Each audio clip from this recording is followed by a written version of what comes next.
welcome to another solo game experience here. And we have, as you can see, a different game, a new game, quite literally. This is Final Girl, which I backed on Kickstarter maybe a year and a half, 2 years ago, something like that. Who knows, time is relative nowadays, especially these past couple of years. It just finally was released, published and released, maybe 2 weeks ago. Here's the core box. This is Final Girl from Van Ryder Games. Basically, it's a modular game that has each module kind of capturing the experience of that stereotypical final survival of a slasher movie, who almost invariably is female. There are different settings with different villains. I have here Camp Happy Trails with the villain Hans the Butcher. Not in any way, of course, based on Friday the 13th, Camp Crystal Lake, and Jason Voorhees. Hans, of course, based on Jason, and a little bit of Leatherface inspiration mixed in there as well. And there are other settings. There's a circus setting, a haunted house setting, a street setting. There's a jungle horror setting, I suppose, like Green Inferno or maybe Cannibal Holocaust. And of course, their respective villains. There's one clearly based on Puppet Master, one based on Freddy Krueger, one based on Poltergeist. And the neat thing is you can mix and match the settings and the villains and the final girls themselves. Each set comes with 2 different final girls, but you can use them in any setting you like, each of them, of course, having different abilities. So, for this first video, I decided to go with Camp Happy Trails and Hans. These are, I wouldn't say the easiest, but probably the most straightforward settings and villain. Hans is essentially just a big guy with a lot of health. He doesn't have special win conditions or anything like that. Basically, with him, you just have to take him out before he takes you out. I did, however, swap the final girls from this set, Lori and Rico. I decided instead of them to use Barbara, who actually came with the jungle horror set, Sacred Groves. The reason I did that is I just thought her final ability might be interesting in this setting. Basically, she can compel victims to move with her, and can actually then throw them at the villain for extra damage, the victim getting killed in the process. The tier that I backed on Kickstarter came with a nice lore and scenario book right here, which has different specific settings that you can play, setups you can play, I should say, for different narrative effects. I haven't gotten into those too much yet. This is just kind of a basic randomized setup that we're playing here as far as where victims are placed, the events, etc. And it also has nice little backstories of both the villains and the final girls themselves. And it describes Barbara as kind of a master manipulator. So essentially she kind of talks these victims into kind of attacking the villain for her, giving her time to plan. So I thought that might be interesting in Camp Happy Trails, especially if you get the one event where a couple of extra victims appear on the board. As far as the setup, again, I did everything randomized. We have, as the starting event, boyfriend is the random draw, which turns one of the victims specifically into Barbara's boyfriend, who actually you kind of want to get killed. Basically, the boyfriend, if he gets killed, you get 12 time, a maxed out time meter for your next turn, which is a really good thing. So actually you kind of want him to get shredded by the villain. And he's represented by the blue meeple here at the utility shed. The other victims are the yellow meeples. And there are meeples for the villain and for the final girl. But I also, at the tier I backed, got the miniature set. So I do have these nice miniatures of Barbara here on the left and Hans on the right to just kind of enhance the experience with. So we'll put them back in their starting locations. Starting location, again, was randomized. I got the one labeled Captured the Flag. Terror cards. Both the setting and the villain have terror card decks, which you mix 10 of... you basically mix them together and then draw 10 to make the terror deck for the particular game you're playing. Overall, I won't go through the rules all here at the beginning. I will put a link down below in the... video description to an official rules video, and I'll put a link to Van Ryder Games' website where you can buy this if you're interested. Yeah, I think overall we'll just kind of cover rules as we go. Also, the items are randomized. The first item that's available at each of the 3 locations where you can pick up items start the game visible, and we actually have a really good set of items available to us. One is Barbara's own rifle, which conveniently the boyfriend, I guess, is hanging on to at the utility shed, so we want to go and get to him as soon as possible. We also have a strong weapon, the axe, available at the cabins, and fireworks, which essentially act as a decoy for the villain, available at the docks. The fireworks, the first time I played this setting, which I managed to actually eke out a win in, I used the fireworks to great effect. They were extremely helpful in distracting the villain long enough for me to gather my resources and then get that final hit on him. So, yeah, I think that's about all to cover as far as the beginning goes, again, without going through all of the rules ahead of time. So, yeah, we'll get started. Let me just open my seltzer here first, just so I don't have to do that during gameplay. Take a quick swig. And we're ready to go. So, we have our starting hand of actions. We have 2 walks, 2 focuses, and there's the rest of them. 2 walks, 2 focuses, which bring down the horror meter, which potentially will allow us to have more dice to roll to make our actions. We have a short rest, which is a minor healing effect, and a weak attack, which is a basic attack effect. So this is what we're able to do the first turn, potentially. My character, Barbara, is starting here at makeout point. I don't know what she's doing up there alone with her boyfriend hanging out with her rifle in the utility shed, but I guess you can fill in that part of the narrative if you want. Yeah, I mean, obviously, being at one of the more remote locations on the board, I think first and foremost I want to get away from that remote location, so I will use one of my walks. Currently, with the horror level at 4, I have 2 action dice to work with, so I'll roll those, and we have 1 success. The symbol on the 3 side of the die means that we can also discard 2 cards to turn this into a success as well. For walk, success means that you can move up to 1 space at the cost of 1 time unit. But if you have 2 successes, you can move 2 spaces. And I think actually I might do that. At this early point in the game, we don't really need the short rest since I'm at full health, nor the weak attack since the villain's on the other side of the board. So I will discard those with the walk to be allowed to allow myself to move 2 spaces. So 1, 2. And I'm thinking probably my first sort of goal will be to get to that utility shed to get, we'll call him Chip, the boyfriend, and more importantly, perhaps get the rifle from there. So that's the end of that action. Now you can play action. Oh, I actually have to lose 1 time for walking. You can play as many action cards as you like, or as many as you're able to during the course of your turn. Sorry, just adjust the camera there.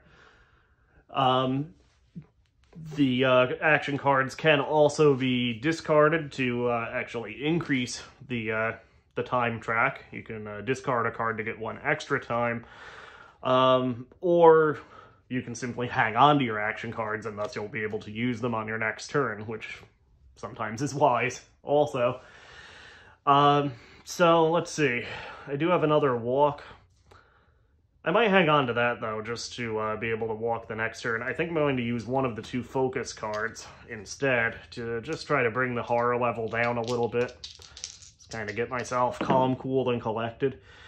And good, we lose one more time with 1 success. I'm not going to discard 2 cards to turn the other into a success this time. So it's a 1-star success, so the horror level comes down by 1. And the time track comes down by 1 as well. And I think I'm going to call it at that point. That's the end of my action phase. So now we have the planning phase of the turn, where I can purchase action cards from the market over here. I know it might be a little bit cut off on camera because the game is, despite being a dedicated one-player only game, it is a bit space-intensive on the tabletop. And I do just have this coffee table to work with in this particular room. I maybe should have set it up on the dining table, but be that as it may, this is where we are for now. But I have 4 units of time to work with. The action cards have differing costs. I do want to be able to pick up that rifle when I get to the utility shed, so I'm going to grab for 2 time one of the search cards here. And for the other 2 time that I have left, I'm going to pick up a sprint, so I have a little bit more flexibility in my mobility. And that brings us down to 0. And at the end of the planning phase, the time track goes back up to 6 for the next turn. And then the cards that you used the previous turn go back to the market or the tableau area. So we'll put those back here, and we can get our 0-cost actions, the starting actions, back on the next turn's planning phase. So now it's time for the villain to move. Hans has no movement in his initial ability, so for his actual action, if there was either a camper or the final girl, if my character was in his space, he would attack them. But he doesn't get to move around on his own, so basically where he is now at this intersection down here with no one sharing a space with him, basically he just kind of stands looking menacingly for the moment. We then draw an action card, a terror card, and resolve that. Let's go see if the rumors are true. Getting this one early. In the last game of this setting I played, I got that actually on, I think, the last terror card. Which was kind of a neat little plot twist. Now the extra victims are showing up early. So they're showing up in the space where the killer starts the game, which is unfortunate because they're likely to get shredded the next turn, at least one of them, since the villain is still on the space he starts. This card also has the terror level going back up by 1, and we draw a new event card as well. Fresh meat. Oh, but more new victims. Actually, this might be good to get some new victims on the board because it will mean there are more options after she unlocks her final ability for Barbara to bring people with her to use as human shields to get extra damage against the villain with. Alright, so welcome to Camp Happy Trails, where your memories will be welcome to Camp Happy Trails, where you'll make memories that will last until you die. Place 2 new victims at the cabins, 2 new victims at the dock, and 2 new victims at the fire pit. So we got 6 people showing up here. I hope there's enough meeples for them. Jeez.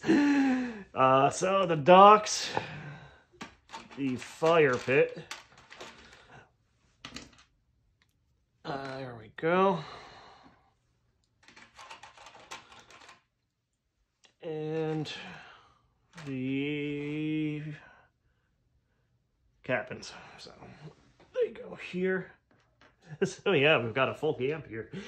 So that card gets discarded after it's resolved.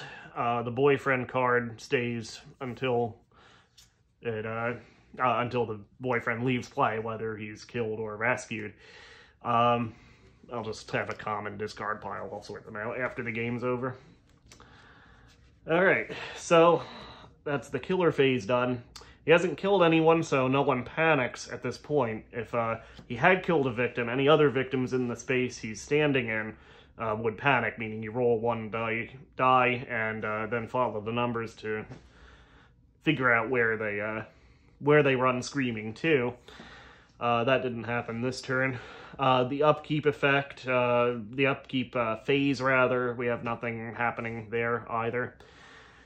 So we're back up to the top of the order, back up to the final girl's action phase. So we'll see what Barbara does here. Again, I think first course of action based on where I am on the board. I do eventually definitely want to get that axe and probably get the fireworks as well. But I am closest to the utility shed where Chip is hanging out with my my rifle. So that's 2 spaces away. There's no connection between these two, so you would have to go 1 and then 2. I can get there with a successful walk card, but it might be best to do a sprint just to make sure I get all the way to that utility shed without having to discard anything. I don't have as many cards to discard potentially this turn as I did the last. So I'll use the sprint. And nice, we've got 3. Now, I should say I have 2 successes. That means I can move up to 3 spaces. That being said, I did only need 2, and unfortunately, I mean, it makes sense gameplay-wise, but unfortunately for us, we don't get to use that 3rd space if we're going to the utility shed because you can't break up your actions. If you're able to move 3 spaces on a sprint, you can't move 2, then stop and pick something up and then move another space. You have to resolve each card on its own first. So I can move up to 3 spaces at the cost of 1 time. I will move 1 and 2 to get to the utility shed and to Chip. The sprint card is then discarded, and then I will use my search card to pick up the rifle. And 1 success means I take the top item of the space I'm on, which is exactly what I wanted to do. So I now have Barbara's rifle. This, by the way, is my character's specific special item. Each final girl has one. Basically, they come with the final girl in the setting box. You then mix them into the item decks to find by searching. We just happened to luck out that Barbara's rifle ended up right on top of the utility shed, so we could pick it up right away. Basically, this has a range of 1 to 4 spaces, so your target, the villain, has to be at least 1 space away and at most 4 spaces away from you. It does 1 extra damage when used with a weak attack action card. It also uses 2 hands to hold. You have 2 hands to work with. Some items, like, say, a knife, only requires 1 hand to hold it. So in that case, you can hold up to 2 items, say a knife and a can of pepper spray. The rifle needs both hands to hold it, though, so I don't have any other items at the moment anyway. It's not a huge deal, but that's just to kind of explain how the items work. You also have a backpack, which has unlimited space in it. Some items, like weapons, you can only use when they're in your hands, though, so sometimes you have to swap them around. Also, these little indicators I'm putting on the rifle right now just indicate that you have 4 shots with this before you run out of ammunition and the item gets discarded. So, anyway, good to have that for some extra protection early on, or at least take a few pot shots at Hans if I'm in range. The search card gets discarded. I think I will use my other focus card to try to bring down the horror level. Again, I raised a little bit on that last terror round, so, and there's a success, so I lose 1 more time, and the terror level goes back down to 3. I'd really like to get it down to the 1 range, so I can use 3 dice for each of these rolls rather than 2. I don't know if I'll get there, but we'll see. And I'll hang on to my other walk card again, so that'll be the end of the action phase. So, for the villain phase, he now has 2 victims on his space, so he will automatically attack and kill one of them. So, he got cleaved with Hans's meat cleaver, I suppose. That means Hans's bloodlust level rises. Fortunately, no change to his attack or damage yet. He gets 1 attack per knife icon that comes up, and that attack will do 2 hits. Potentially that can go up. So we do want to try to focus in the early going on saving victims to deny him that. Anyway, the other victim will panic in the panic phase, but before that we first draw and resolve another terror card. Taking souvenirs. If there are no victims on the board, discard this and draw the next terror card. Otherwise, Hans moves, he rather targets the closest victim, moves 2 spaces towards them, and attacks them twice. For each victim killed during this killer phase, he gets 1 extra bloodlust, which is not great. Now, fortunately, he doesn't get to move around too much because the closest victim is already on his space. So we actually won't have to worry about panicking them because he kills them as well. His bloodlust will go up by 2. Since it passed this level, the horror level gets raised once again. And that resolves that. Alright, so panic phase, again, we don't have to do that because he killed both victims in his space. Upkeep phase, we don't really have anything to upkeep. So, we are back at the top of the order, although I am realizing I did skip over my planning phase, so let's do that real quick. The search and the sprint were actually expended already. They don't go back to the market yet. I will take back the 0-cost cards that were in the market. So I have 4 of those. You have a maximum hand size of 10, and I have 4 time to work with. I will grab another search card, and I'll grab another sprint card for this particular round. So that brings the time down to 0. We'll reset it to 6. So that should have happened after my action phase. For some reason, I skipped it. The cards I expended last turn go back to the market, so we'll lose a focus and a search and a sprint. Okay, so now we are back to our action phase. So to actually save victims, you can bring up to 2 victims with you at a time unless an event modifies that. You don't have to, though, and I think I'm going to try to get some victims to this exit here. I have 2 on these next 2 spaces going down towards it. So I'm going to leave Chip where he is. I'll tell him he's safe in the utility shed, even though I just took my rifle back from him. So I'll try to sprint down. If I could get 3 spaces here, that would be ideal. I have 1 and a fail, so I have no opportunity to re-roll this one. So I do get to move 2 spaces, which might work. I'll leave these guys here for now, and then come down to this. So that is expended, and I lose 1 time. And I will try to walk that last space to save the 2 victims where I am now. So I can discard 2 cards to turn that into a partial success. And I'll get rid of the short rest and the weak attack. So lose 1 time, and we can move here, and then I will rescue these 2 victims. So they go onto my character card for the time being. You can put them in any of these spaces, each one giving you a different benefit, a different effect. I don't need health at the moment, so I'll leave that one alone. I think I'll put one on the move 1 space card there, space there, and I'll actually move 1 space back because I want to grab these guys and move them back to the exit as well.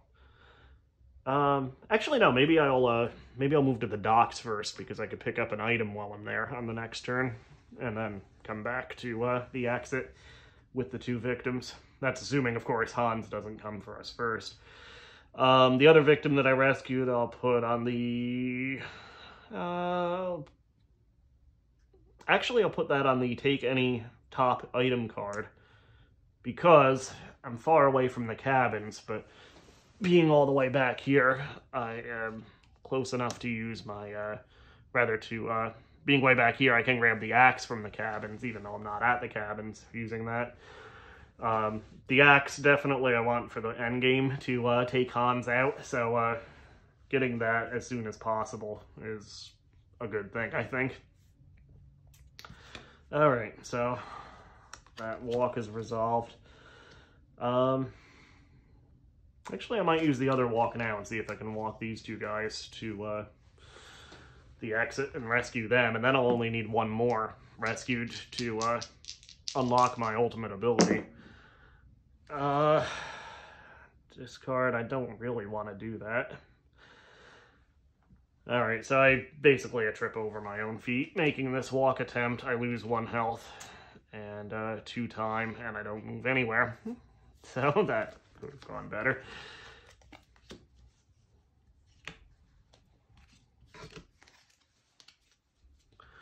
Alright, so planning phase. First and foremost, I have 2 time left to work with. I will grab a sprint. I should grab a guard at some point soon, or maybe a couple of close calls as dice roll mitigation, but I really want mobility in this particular phase of the game, so yeah, I'll stick with that. So yeah, I'll take the sprint. These cards go back to the market. And these are all 0 cost. Alright, so killer phase. Fortunately, he doesn't have anybody in his space to attack. We'll see what happens here. Fire. Roll a die to determine which space bursts into flames. 1 or 2 is the cabins, 3 or 4 is the utility shed, 5 and 6 is the dock. All victims at that space are killed. Discard all item cards from that space. Ooh boy. If you are or an enemy are there, each will lose one health. So this is 1 dice. I'm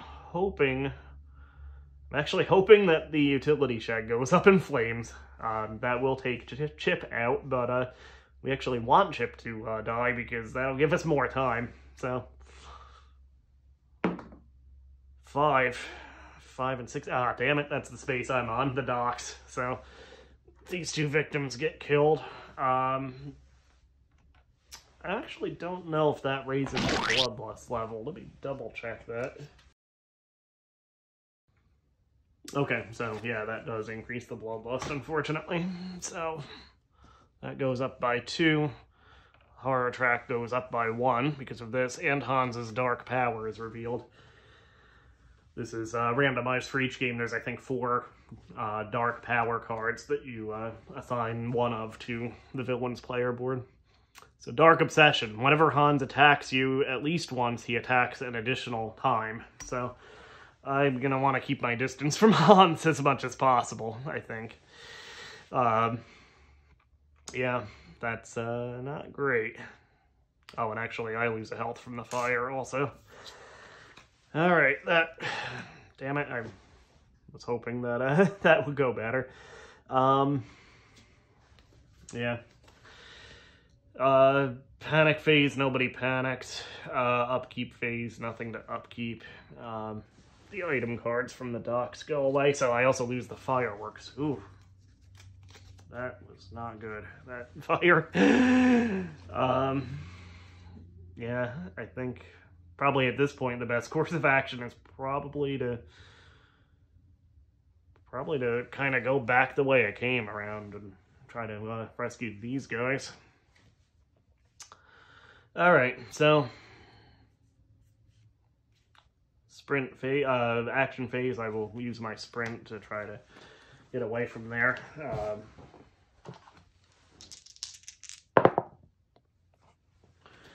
So I don't really want to sacrifice my search, but I don't have anything to search this particular card anymore, this particular turn anymore anyway, so I'll go ahead and do that. That'll turn my sprint into a move 2 spaces, so I'll move there.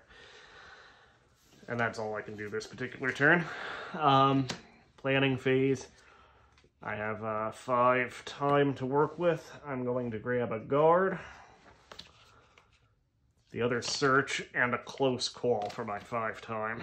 So those will go into my hand for the next turn, and I will grab, of course, the 0 cost actions. These will all, as I drop everything, these will go back.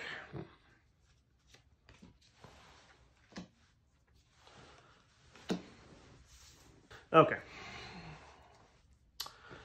So, killer phase. We'll draw the terror card here. Perfect. He gets a minor dark power as well. He moves an additional space for each movement indicator. Unholy speed. So that'll go here. It also gets 2 of its own health. Let's see, where are my heart tokens? So basically, he gets 2 extra life, and I have to remove that from this card first before I start whittling down his actual life bar. So that's not great. And I think that is about it for that round. No panic, no upkeep. So we're back at the top of the order. I don't have a sprint. I have 2 walks. I have 1 walk, sorry. I thought I had 2. Yeah, I do have 2 walks. So I'm going to try to rescue these 2 guys. So here we go. And we can discard to make it a success. I'll go ahead and discard the short rest and a focus to do that. So she moves here. Down 1 time, and I'll use the other walk as well. Down. I'm actually going to use a close call to re-roll 1 of these and hopefully get a star. And I did. Great. So I'll move here with these 2 victims. Stand up. All right. So that walk is resolved. And I think I'm going to call the action phase there. So planning, have 4 time. I will grab a distraction, which will help potentially bring down the horror level. And hang on to that. So that'll reset. That's it for that particular action phase. I do get my other focus back also. So put everything back in the market. All right, so next turn I won't be able to move, unfortunately, but I can bring down the horror level a little bit if I need to. Yeah, so killer phase. We have Dark Feast. The horror level goes up again, and for every victim that is dead, haunts or covers 1 heart. Now, fortunately, you can't actually go over your maximum health, and he hasn't taken a hit yet. So that part actually doesn't affect things. I do want to bring down my horror level, though, because if it gets into this red zone, then I'll only have 1 die to work with for each of my rolls. So just, yeah, that brings everything back to the top of the turn order. So I'm first going to use Distraction to try to roll to bring the horror level down. If I could get a double success, that would be great. And it's a complete fail. So I can either bring the horror level down by 1 at the cost of 4 time, or I can raise it by 1 at the cost of 2 time. I definitely don't want to raise it. So unfortunately I lose 4 time, but I do still bring down the horror level a little bit at least. So that's expended. I will focus to try to bring it down even a bit more. Okay, we can work with that. So I lose 1 more time, unfortunately. I don't have much time left. But the horror level does indeed come down 1 more to 4, back to its starting level. And weak attack and search I can't use in this space. Guard, that's a reaction card for when the enemy attacks. So as far as buying, I only have 1 time to work with, so I'll grab a close call, which allows you to re-roll. And I'll grab my 0 cost actions, of course. The distraction and the focus here go back to the market. And it's Hans is up. Oh, man. Excuse me, Unholy Rage. Hans does an additional damage for each attack. And he gets 2 more health.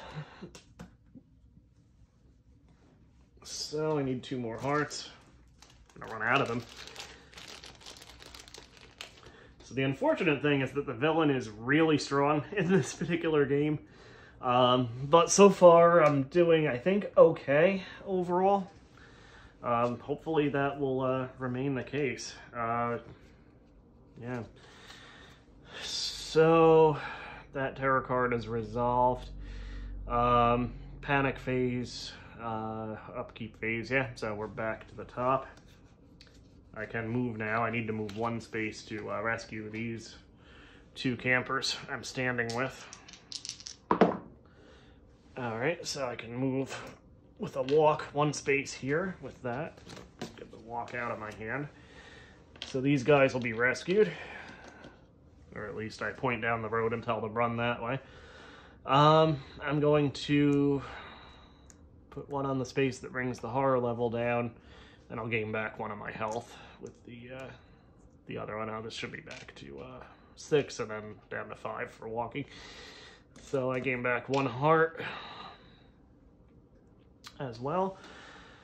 And I just need to rescue 1 more to unlock my ultimate ability, and I'll try to actually do that. If I can get a double success on this other walk, I could grab this, we'll say that's a girl there. We'll grab her and bring her back to the exit as well, moving 2 spaces. Come on, blowing the dice. Not great.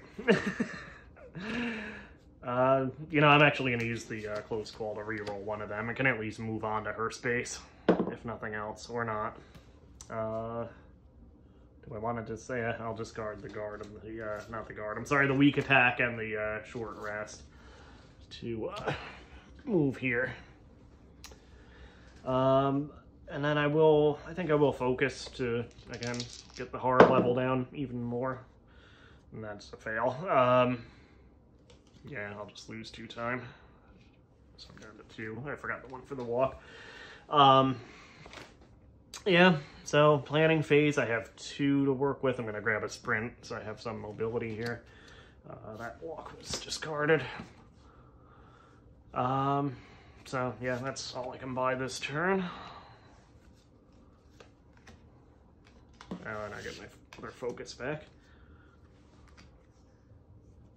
Short, just weak attack there, there. Okay. So.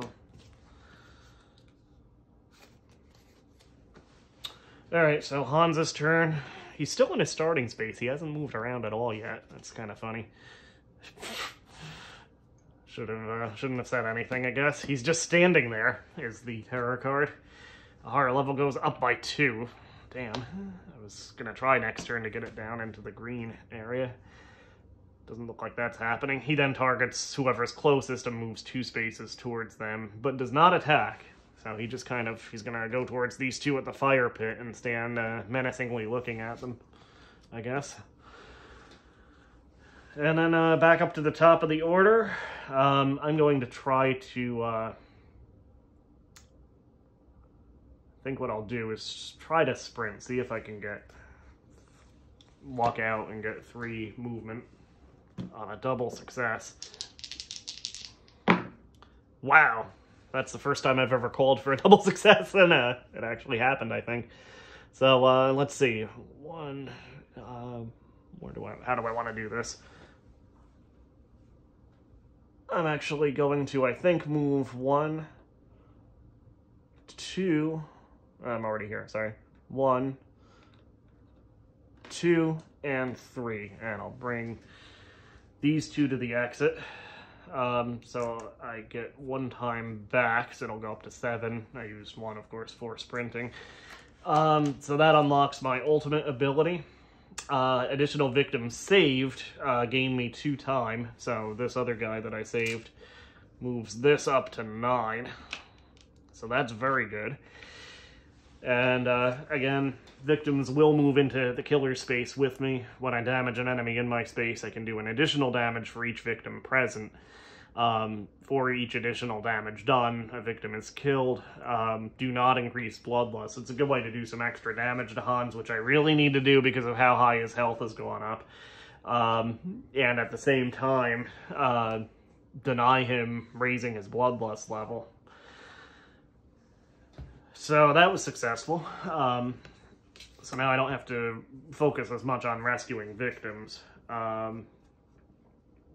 Yeah, about all I can do otherwise this turn, based on the actions I have available, is focus to try to bring that horror level down. I'm gonna, yeah, I'll discard the guard and the other focus to make this a partial success. So yeah, I lose one time. The horror level does come down. Alright. So I have a search left in my hand. I will get my other 0-cost actions back this planning phase. And I have a whopping 8 to buy actions with. So I'm going to buy a retaliate for 4, which will be helpful if I do get attacked by Hans. What am I doing? I'll buy, I have 4 left. I'll buy a sprint. And yeah, I'll buy a guard since I had to sacrifice one of those this last turn. So sprint goes back, focus goes here, guard goes there. Alright, so unfortunately Hans's turn is up again. He'll attack and kill one of these victims. So his bloodlust level goes up by 1. I draw the terror card. He wants fresh blood. If there are no victims on the board, that doesn't apply. So he'll move towards the nearest victim and attack them. He's already on their space, so he wipes them out as well. And the terror level goes up 1 more. At least we've prevented it from going into the red zone, but still we haven't been able to lower that horror level in any meaningful way. So what I'm going to do now, I'm going to try to, again, panic phase and upkeep phase don't happen because nothing applies to them. What I could do at this point, I could get Chip to throw at the enemy. But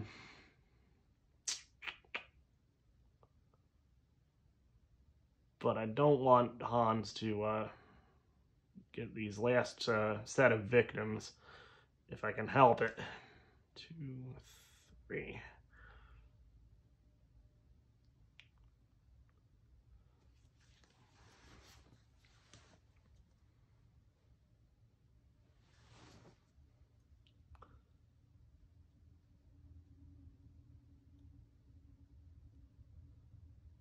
So I think I'm going to try sprinting down to these guys, which is 3 spaces.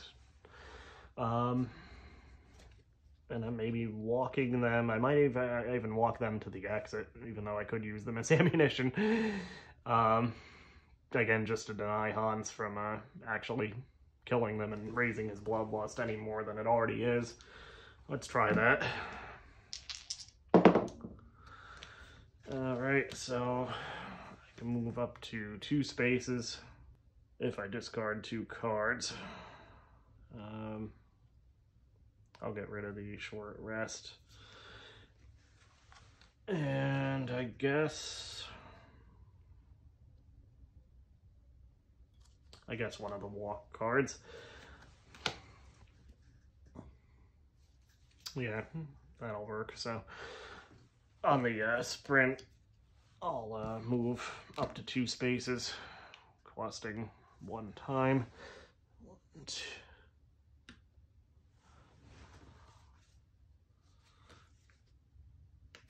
Then I'll see if I can walk 1 more space. And I can't. I trip over my feet. I'm not going to discard again. Yeah. So I lose 1 health at 2 time. Oof. Okay, so what can I do here? 1, 2... So I could actually take a shot at Hans with my weak attack, with my rifle. That might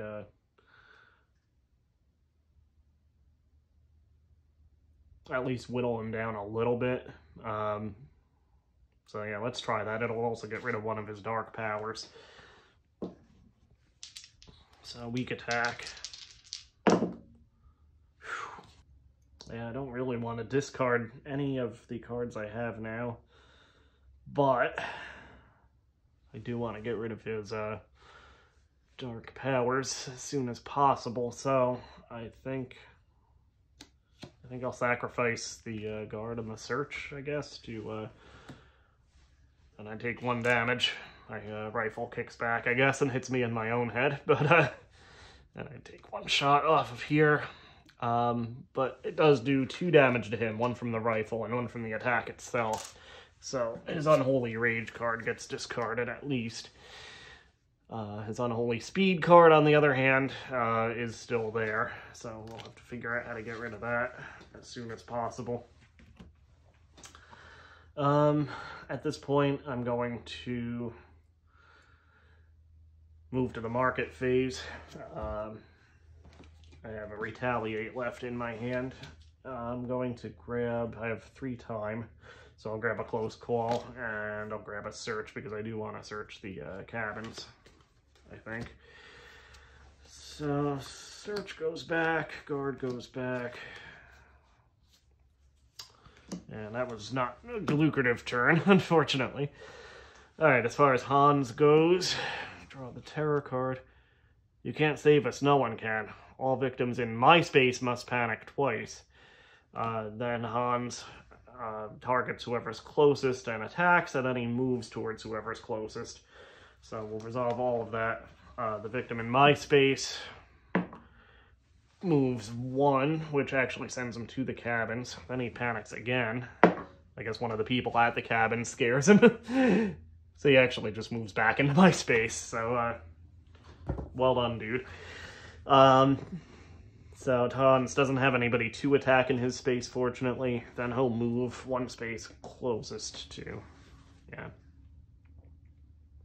I should have bought a sprint instead of a search that last turn, darn it. Well, I'm not going to go back on it. It is a 1-player game, but I still don't want to cheat. Yeah, I should have gotten a sprint instead of a search, because I could potentially have run all the way here and saved some of these people. Oh well. Yeah, back up to the top of the order. I could get... Actually, did I use both walks last turn now? I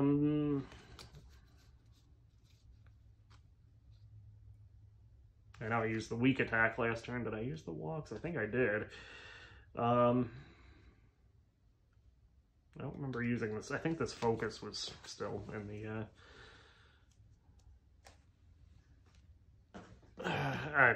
whatever. So I'll focus and try to bring the terror level down. I'll use a Close Call and reroll 1 of those die. Perfect. So this goes back up to 6 and then down to 5. Terror level comes down by 1. So we have that going for us at least. Yeah, I don't have any movement cards, unfortunately. So I think that's the end of that particular planning phase. I am going to, at this point, now I will take my, I don't know why I put those there. That focus goes, the rest come back into my hand. And then I have 5 to work with. I'll buy both sprints, and I'll buy a Close Call. Yeah, so this is actually Hans's last terror card.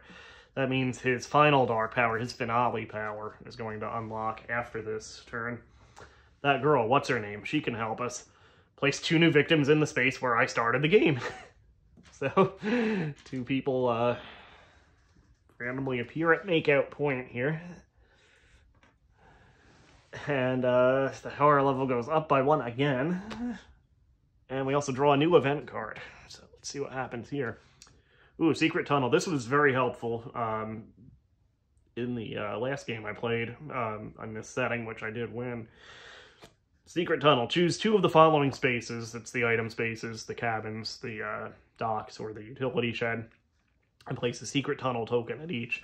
I can move between those 2 spaces as if they're adjacent. Enemies cannot use the Secret Tunnel, so this is actually going to be helpful, I think. I'll put one end of the tunnel at the cabins and the other end at the utility shed. And that actually, I guess, technically stays in play.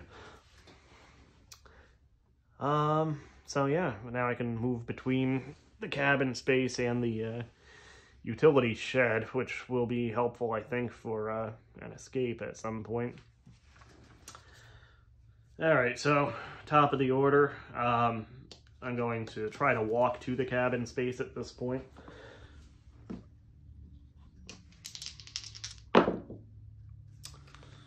And discard a focus and a short rest, I guess, to be able to move that one space. That's discarded.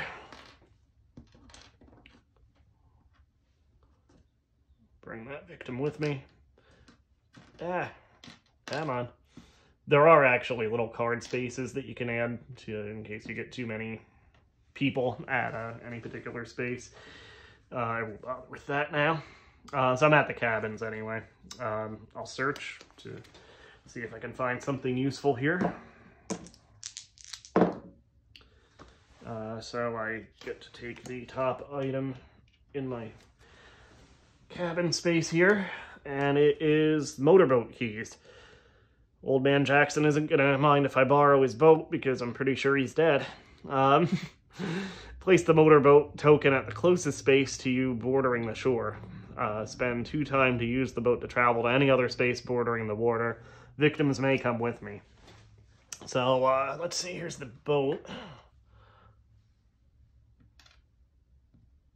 And that is very helpful. I'll put that in my backpack, the boat key.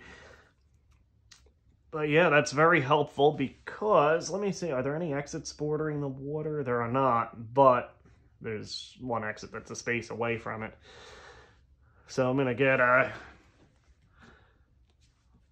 just to make sure I have everything sorted out, I'm actually going to use 2 time to get into the speedboat and go across to the docks here, bringing these 2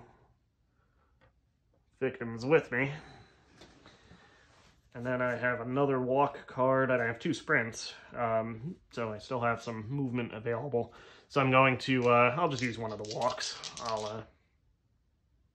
What the heck, I'll use the sprint, one of the sprints, so I can get some movement after it. Not great. I'm gonna discard, I'll just discard the weak attack and the close call. So I can move up to 2 spaces at the cost of 1 time. So these guys both get rescued, and I get time for each of them. So this goes up to 3. Then I have 2 more, 1 more space I can move. I'll move here. And that is the end of my action turn, I think. Let's see. Yeah, I'll hang on to the rest of the actions I have. So I have 3 to purchase with. Excuse me. Swig of seltzer.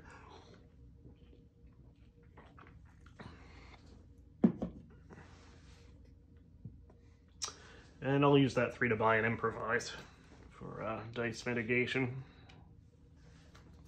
So these will go back to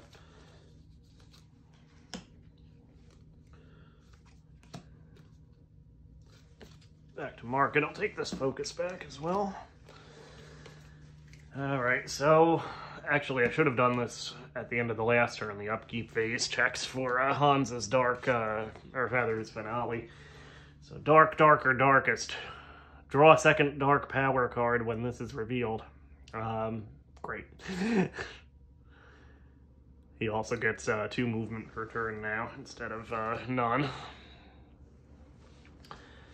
And let's see, that will be in this box here. So second dark power card. Feed.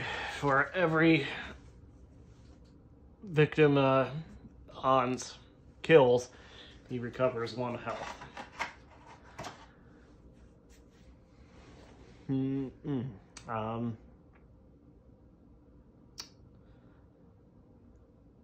the good news is he's still at full, so he won't actually regain health that he never had in the first place. Alright, so we'll resolve his action. He'll target these guys, since they're closest, of course. Move towards them, and then he gets 2 attacks, meaning he kills both of them outright.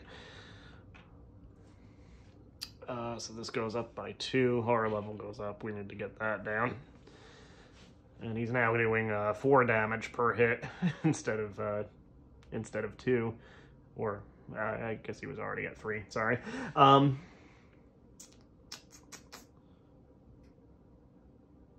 Yeah, I shouldn't have moved here either when I'm looking at the board.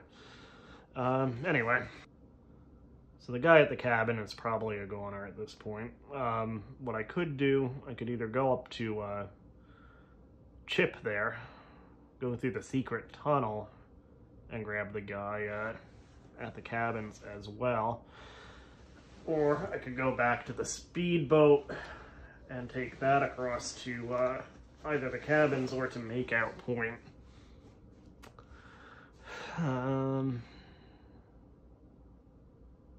I almost feel like that would be the better choice because it'll place us further away, or it'll place victims rather further away from Hans. And actually, I guess I could, well, let's see. Alright, so I'm sprinting. I can move up to 2 spaces on that partial success. So move there. And then I can use 2 time. So I'm down to 3 to take the speedboat across to the cabins. Or I could have gone to Make Out Point also, and gotten those 2, but I think I have a plan here.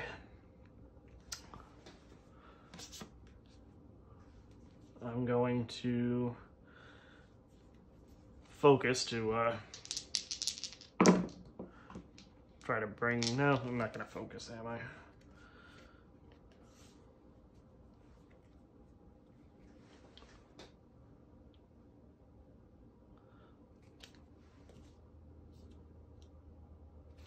Alright, I'll improvise to try to give myself a higher success margins. I have 1 star, so for the next horror roll, all 3s and 4s are successes.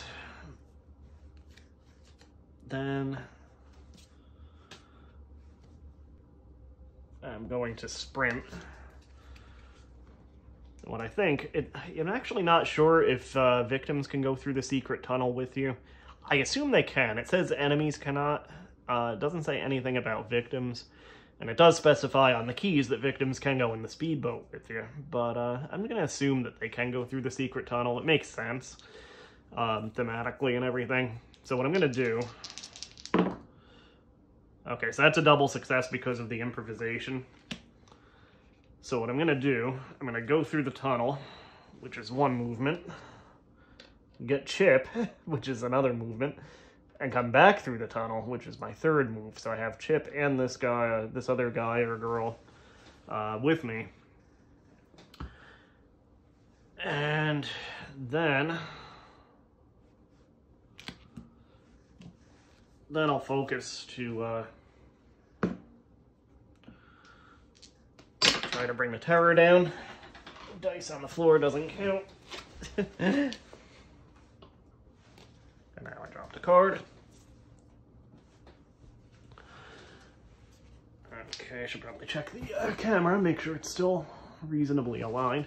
Okay, so I will try to walk 1 space away, put some distance between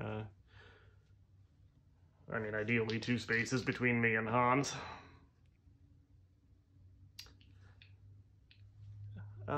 Actually, no, I won't do that. I'm gonna get back in the speedboat and go across to the docks again to create some distance. So, move that here. But this boat and tunnel have been pretty helpful. Okay, so that's there. And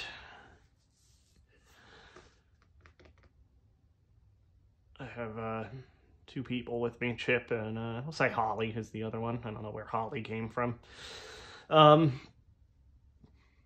Yeah, I will focus to try to bring the horror level down a little bit. So, yeah, that's a complete miss. So, yeah, I lose my actions for the rest of this turn, and I can't buy anything except my 0 cost actions, so I get them at least. So improvise goes back. Focus and the 2 sprints go. Okay, so Hans moves 2 spaces towards the closest victims. Let's see, 1, 2, 3, 1, 2. So he's actually closest to us, unfortunately.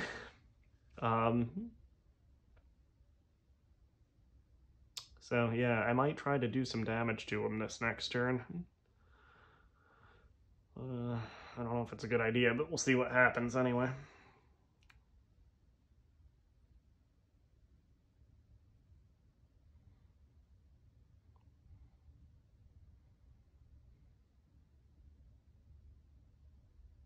Oh, and you know what? He actually still has his dark power, so he does get additional movements.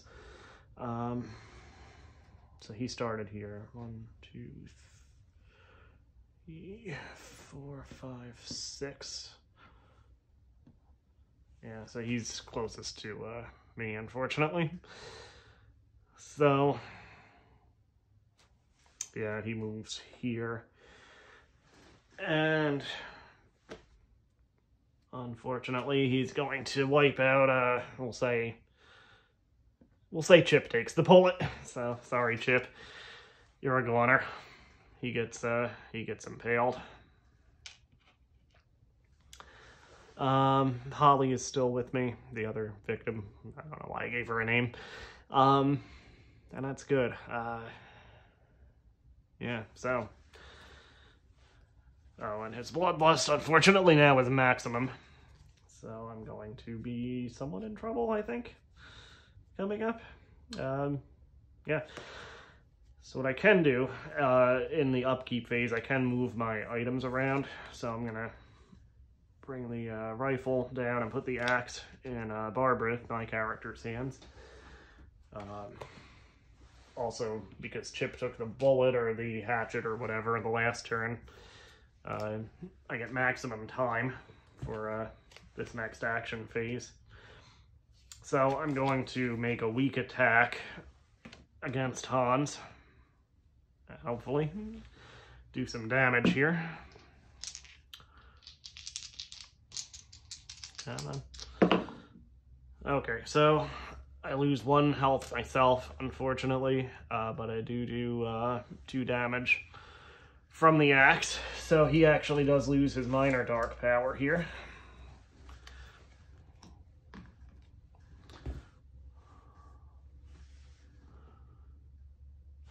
Then I am, and actually, we'll say, I kind of yelled at Holly, go get him, and she runs forward, gets impaled, but she maybe pokes Hans in the eye in the process, and then I fire my shot, so I'll sacrifice her to do the 1 extra damage.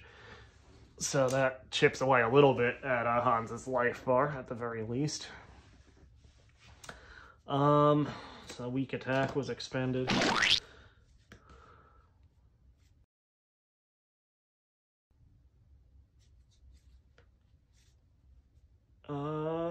I'm gonna try to put some distance between me and Hans, which may not come to anything because of his enhanced movement, although it's not as enhanced since I took out his dark power. So I can discard 2 to move. Yeah, I'll discard focus and walk to move one space at least. I could move into the lake. We don't have a... Actually, no, I take all of this back. Sorry, I shouldn't do that. But yeah, instead of moving, because I got whacked pretty good there, I'm actually going to grab the speedboat. I'll lose 2 time that way, so I lost 1 for... Did the attack use a time? No, it didn't. Okay, so I'll use 2 time to take the speedboat across the makeout point, because it adjoins the water. So I have... these 2 guys here, and then I'm going to short rest. And I still have this focus and this walk card. Alright, so I'm going to try to rest up a little bit and regain some of my health. If I get 2 hearts, rather 2 successes, I get 2 hearts back, so that's what I really want. 1, and I could discard to get the other.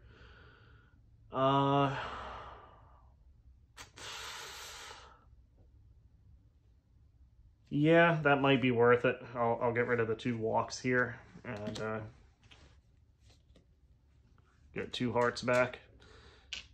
The good thing with Barbara, she actually has fairly high starting health compared to some of the other final girls. Okay, so short rest is discarded. I'll try to focus to get back the horror level by 1 at least. And then I'm going to go to the market phase. So I have, because of Chip's selfless sacrifice, I have 10 to work with. So I'm going to grab Critical Blow for 6. Do some real damage to Hans, potentially. So that was 6. It's down to 4. I'm gonna grab...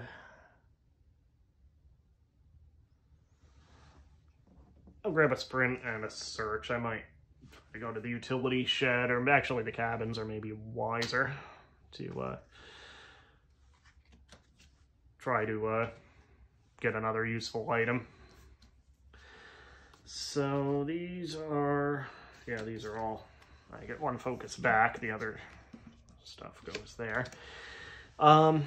So yeah, Hans, the good news with that speedboat is I can put some major distance between me and Hans. So, he's gonna have to walk around one way or another, and he only has 2 movements since I took out that dark power, so he could go, well, he could go through the lake, couldn't he?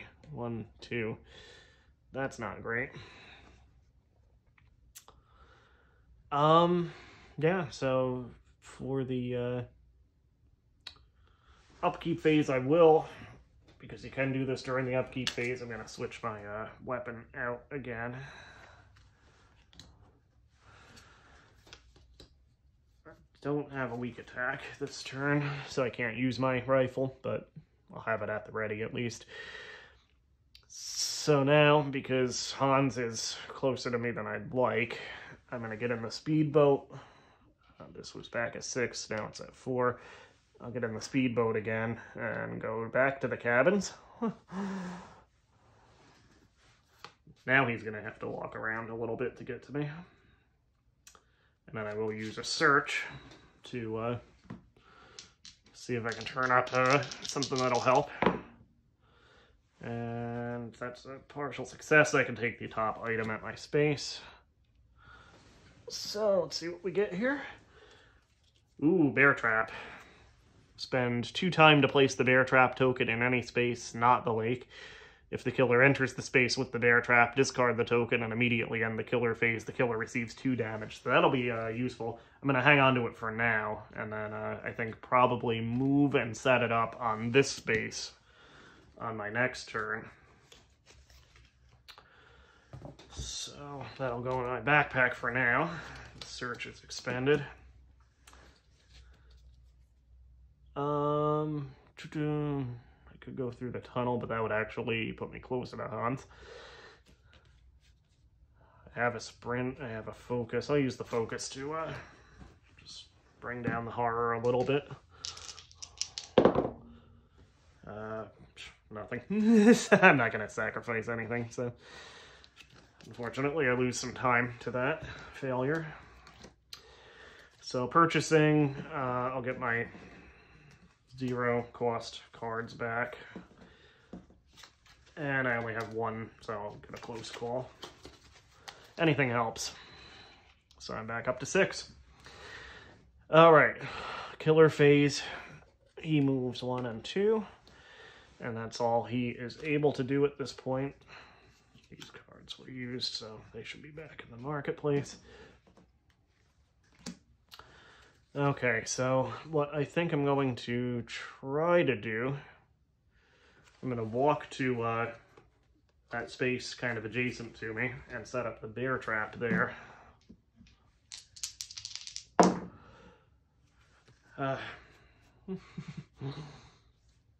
I'll close call, re-roll one of these. Damn. Alright, so that's expended. What do I want to discard? I'll discard the weak attack and the focus, I guess. Yeah, so I'll move here for 1 time. And then I'll use 2 times to set up this bear trap, which the token should be in my little peanut butter jar lid here. Alright, so Hans will have a nasty surprise if he steps on that space, as he's probably going to do very shortly. And then, that was a walk, and then I will see if I can sprint a few spaces away from him.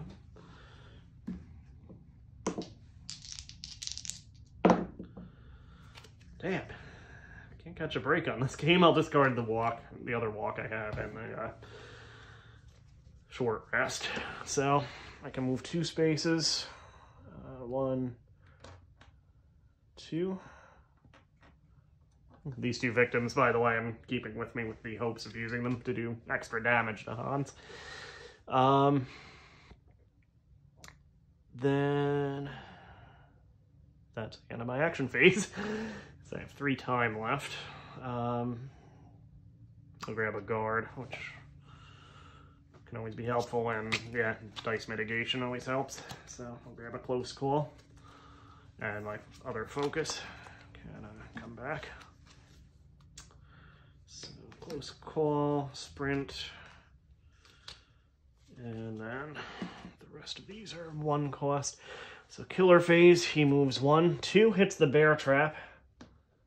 The bear trap is discarded. Hans gets 2 damage. So that's the end of his turn. And the bear trap card gets discarded also. Yeah, so let's see. Well, let me just do a health check here. 1, 2, 3, 4, 5, 6, 7, 8, 9. So I still need to do 10 damage to Hans. Yeah,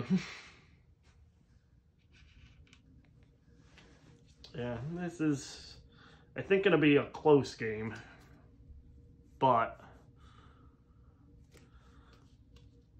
not necessarily a lost cause yet, is it?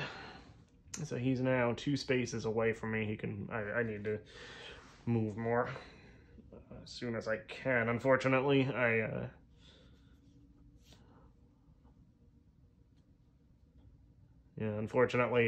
don't have a movement card with me this particular turn. So I'll go right to the purchasing phase. Good news with that is I have a full 6 time to make purchases of actions with. So I'll grab Furious Strike for 4, and I'll grab a Sprint for the other 2. So most of the time meter went down and then back up. Alright, so yeah, Hans is now going to catch up with me, unfortunately. But I do have things I can do to mitigate that. So 1, 2, and he's going to attack and kill one of the victims with me. Davy, we'll say. Got the sledgehammer. Unfortunately, that means Hans gains a health back also. And, yeah, I think that's the end of his turn. So I'm going to, for my upkeep phase, I'm going to swap my items around again. And see if I can get a good hit on Hans here. I can do 1 extra damage for the victim that's still with me, and the last victim on the board, incidentally. So I'm going to go for a critical blow. I can do potentially 6 damage to him with this critical blow, but we'll see what happens. Come on. Alright, so 1 success. So he takes 2 damage, plus 2 from the axe, plus 1 from sacrificing this victim. So that's 1, 2, 3, 4, 5 damage. The horror level comes down a little bit, since getting hit that hard makes Hans look a little more human, or at least killable, I guess. If it bleeds, we can kill it. And that, of course, also ends my turn. So, I don't know why I didn't put that. I shouldn't put that in the market again.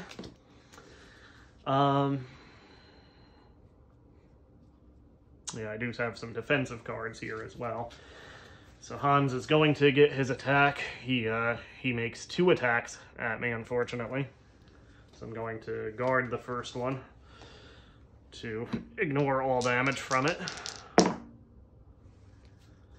I'll discard a close call and a focus to turn that into a partial success. So he hits for 3. That's still a good whack. And then his second attack, I will retaliate against.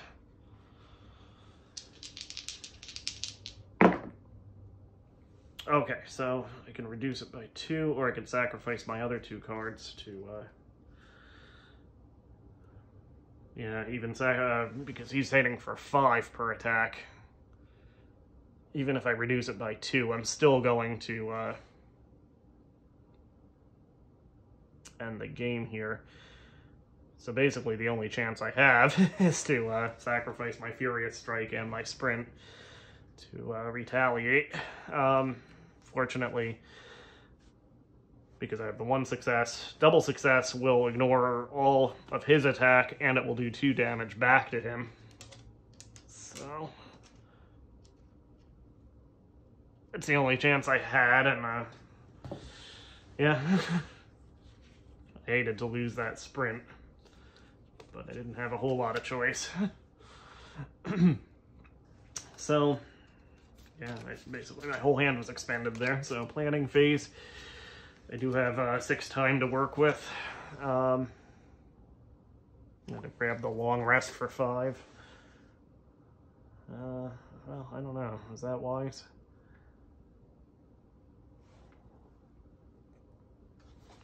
Do I have the short rest in here? Yes, I do. I'd like to get that long rest to recover as much health as I can, but that means I won't be able to buy much else, and I want to get away from Hans, so I want that sprint, so that's 2. 4 left. I need a defensive card, so guard. I have 2 left. Spend 1 on the close call, and then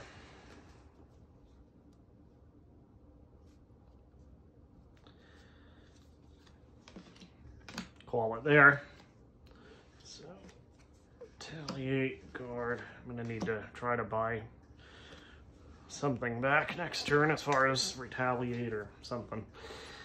So yeah, we're in kind of a sticky spot here in this game. So we're back at the top of the turn order. I'm gonna try to sprint to just get the hell away from Hans here. Come on. Okay, partial success. Potentially a full success. If I discard 2 it. Horror level's okay at the moment, so Yeah, I'll sacrifice a focus and a weak attack to turn this into a double success and sprint 3 spaces away. That will actually buy me a full turn because Hans moves 2 spaces per turn now. So I'm going to go 1, 2, 3. And then I'll actually use a walk to create even more distance. That failed, and knocks me down a health and 2 time. That wasn't great. I do have 1 more walk, so I'll try to use that. Okay, that's better. So it's 2 time. I can move 1 space. So again, creating some distance. Then I'm in a short rest and try to get some health back here. Okay, I'm in a close call the other dice. It's still a fail. So I do gain 1 health back at the cost of 1 time. Actually, let me restart that because I am down to my last health here. That means I do actually get an extra die roll because you're running on adrenaline at this point. So for that short rest, I'm actually going to re-roll. So I will re-roll the short rest and see if I can get 2 health back. And perfect. So double success. And I don't lose time for that. So I have a little bit of a reprieve here, at the very least. All right, for purchasing, I have 2 time left, so I will grab a sprint. And I get this focus back.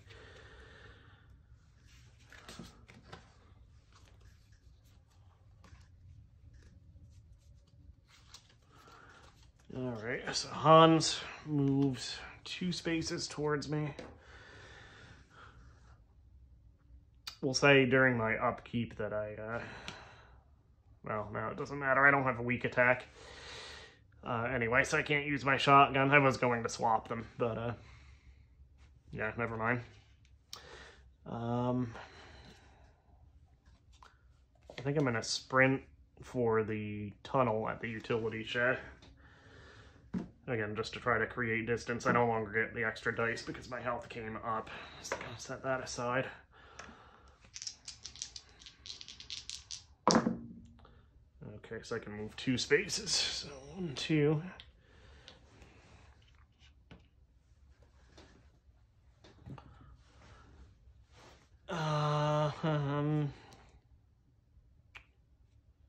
Yeah, that's the end of that card. Keep the guard. So yeah, I'll call it there. I have 5. Actually, I'll discard my focus to gain an extra time, so I have a full 6, and then I'll grab the critical blow card. Because that could potentially end the game, assuming that Hans does not have a surprise underneath that final heart. Sometimes the last hit point, and this goes for both, it's randomized, it goes for both the villain and the final girl. Sometimes there's actually on the back side of these, there's a few extra health. So basically, either the villain pops back up after you think he's dead, as sometimes happens, it's a plot twist, or the same can happen with the final girl. She, say, wakes up after being seemingly killed. Hopefully that won't happen with Hans. Potentially, if I hit him with a critical blow, getting a double success on it, I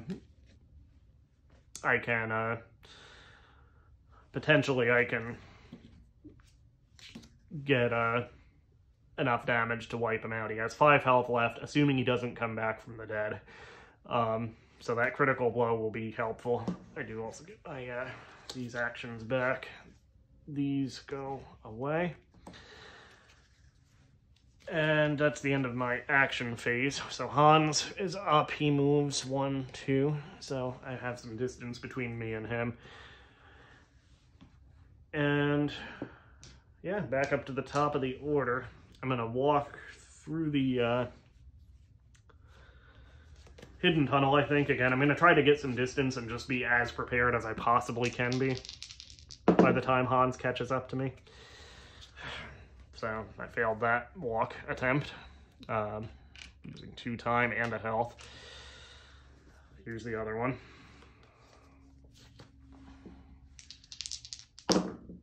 Okay, so I can move a space for 1 time. So I'll go to the cabins again. That walk is expended. And I will short rest again, just to try to get some health back.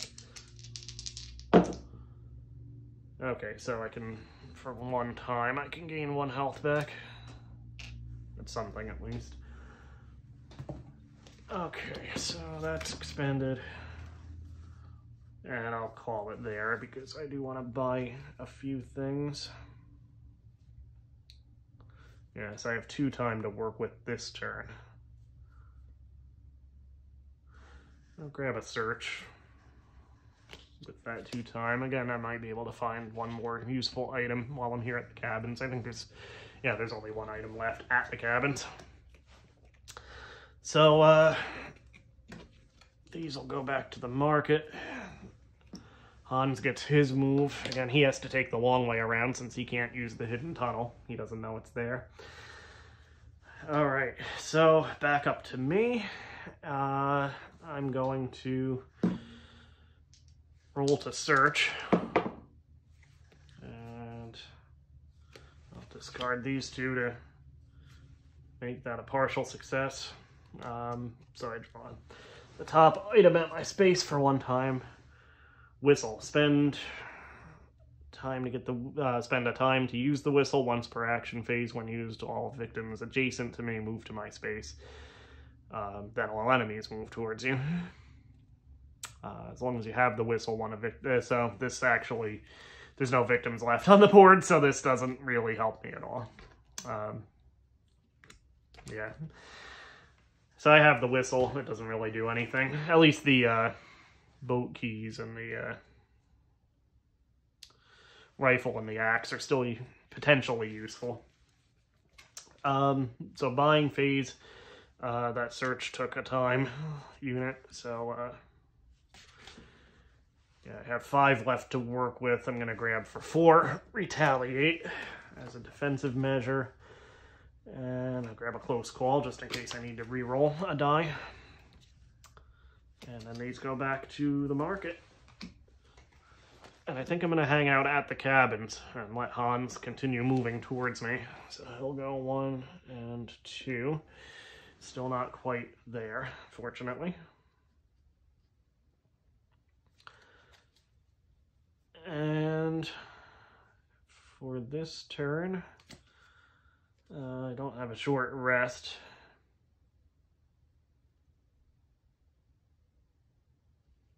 I have the critical blow. I don't have any movement cards though, so I can't actually move towards Hans to try to take the fight to him. So yeah, I think I'm going to stay where I am. I'll buy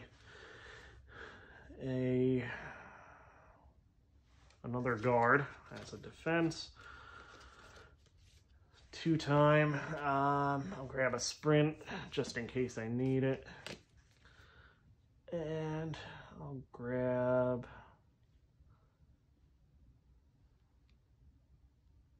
actually instead of the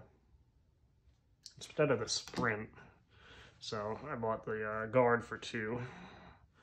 Instead of the sprint, I'm going to use the other 4, I think, to buy planning, which will allow extra die rolls.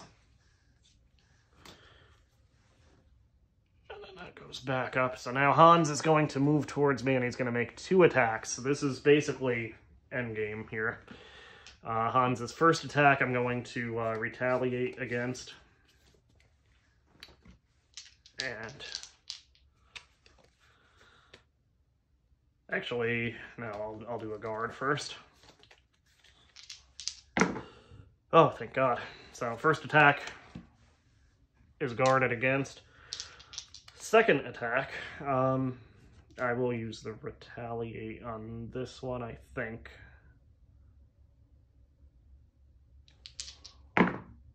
Oh, wow. That is a lucky roll. So, with Retaliate, all damage he does to me is ignored, and then Hans gets 2 damage in return. So we're just kind of grappling and at a desperate struggle at this point. Hans and Barbara. I have 1 guard left. So, yeah. I think this is what it all comes down to. We'll go to the action phase here. Did I use all these action cards? I feel like I might not have. It doesn't matter at this point. So I'm going to use my planning card, first and foremost, to try to add some extra die rolls to my critical blow, which will potentially take Hans out.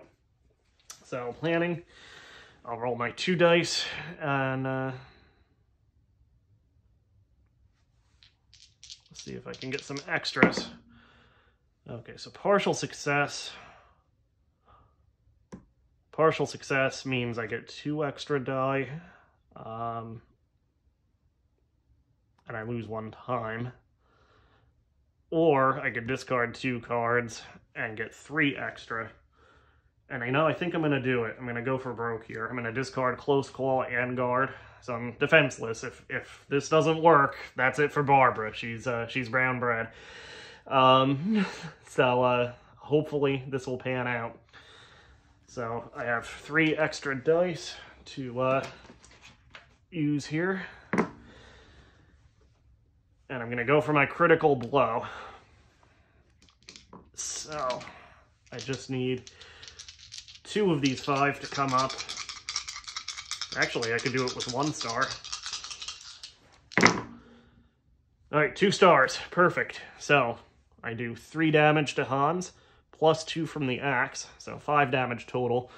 Hans does not have that much life left. He has 3, so 1, 2, and 3. Now we'll flip this over. If it's blank on the other side, the game ends. If it has hearts, then Hans comes back to fight another day. And it's blank. We did it. Hans the Butcher is dead. Barbara reigns supreme. So, good job, Barbara. You've ended the horror at Camp Happy Trails, at least until the next sequel.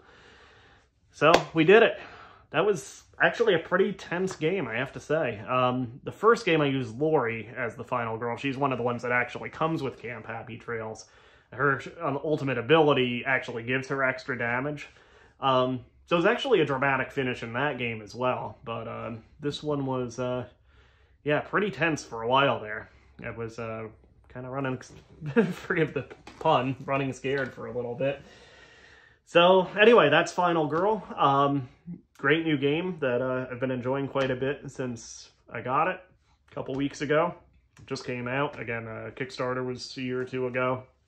Finally made it to publication. Check the links in the description for the purchasing link if you're interested in buying your own copy. I'll put a link to an instructional video. I think the Van Ryder staff have an official rules video up. Hopefully I didn't make too many mistakes here either as far as the rules go. I don't think I did. But yeah, anyway, there you have it. Final Girl.